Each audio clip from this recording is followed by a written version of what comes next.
वक्रतुण्डः महाकायः सूर्यकोटिसम्प्रभा निर्विघ्नं कुरु मे देवः सर्वकार्येषु सर्वदा। आप जिस जानवर को देख रहे हैं ये उत्तरी ध्रुव से लेकर के दक्षिणी ध्रुव तक मिलता है और कई रंगों में होता है।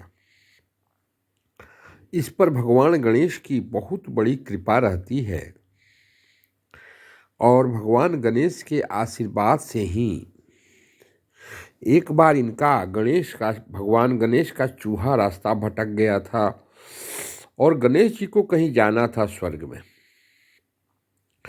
दूसरे देवताओं के मीटिंग में। और गणेश जी आस पास में देखे कि भाई कोई है, तो ये हिमालय की गुफाओं में बैठे हुए थे। इन्होंने कहा कि मेरे चूहे को देखे हो? तो हाँ हाँ, वो चरने में मशगूल है, से उसे बुला लाओ। और ये खरगोश यानी हेयर उसके पास गए और बोले कि भगवान गणेश तुम्हें याद कर रहे हैं, जाओ। वो दौड़ता हुआ आया गणेश जी के पास और आ करके उनके पास बैठ गया। विलंब के लिए उसने माफ़ी मांगी, कहा कि क्यों तुम इतना विलंब कर गए? तो प्रभु भूख लगी थी, सोचे कि कुछ दुर्वा ले लूं, और मैं कुछ दुर्वा भक्षण कर रहा था। तब तक ये खरहे आ गए और आपका संवाद दिए, हम वहाँ से चल गए। भगवान गणेश ने कहा कि दुर्वा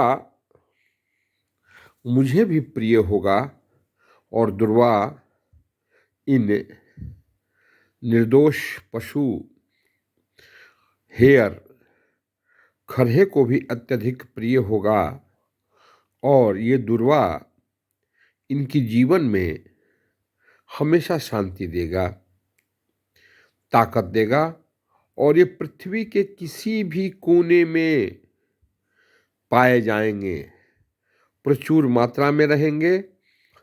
और जो पुरुष इन्हें अपने घर में रखेगा और दुर्वा खिलाएगा, वो मेरी कृपा का पात्र बनेगा।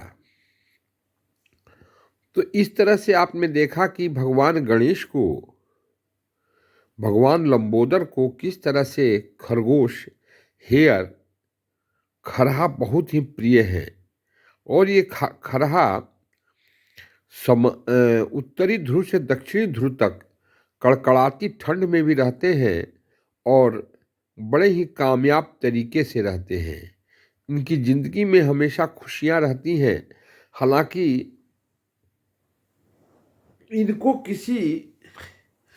इनसे किसी पशु को कोई क्षति नहीं पहुंचती है। सारे पशु खरहे को डराते हैं, लेकिन खरहे किसी को नहीं डराते हैं। और ये निश्चिंत होकर के जंगलों में रहते हैं। इनके कई किस्म के शत्रु हैं: बाज, लोमड़ी, फॉक्स, ईगल, काइट, स्नेक्स। फिर भी किसी भी पशु से ज़्यादा ये खरहे ज़्यादा संख्या में रहते हैं, बड़े मस्ती से रहते हैं। इनकी जिंदगी हमेशा खुशियों से भरी रहती है और ये सफल पारिवारिक जिंदगी जीने के लिए जाने जाते हैं। आपके परिवार में अगर अशांति हो तो खरहे के जोड़े की तस्वीर आप जरूर रखें, आपके परिवार में शांति होगी। और बच्चे नहीं होते हो तो समय पर भगवान गणेश की कृपा से आपको बच्चे भी होंगे, स्वस्थ भी होंगे। ये बहुत ही इंटेलेक्चुअल्स होते हैं।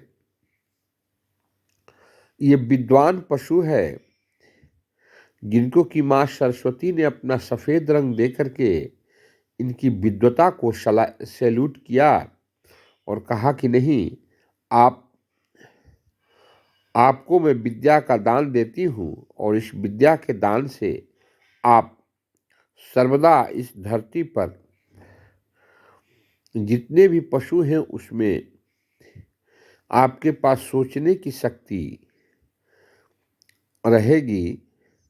और चंद्रमा ने तो कहा कि पूनम की रात में तुम खेतों में चर सकोगे और शीतलता तुम्हें कभी कुछ बिगाड़ नहीं पाएगी। शीतलता तुम्हें कभी कुछ बिगाड़ नहीं पाएगी। ये है इन पशुओं का इस खरहे की कहानी।